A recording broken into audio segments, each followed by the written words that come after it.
initially, initially you take this gauge, it's 20 mm.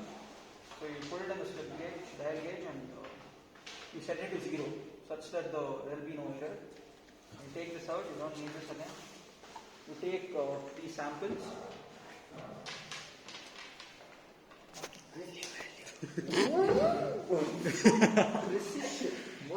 So you take these samples and you measure it here.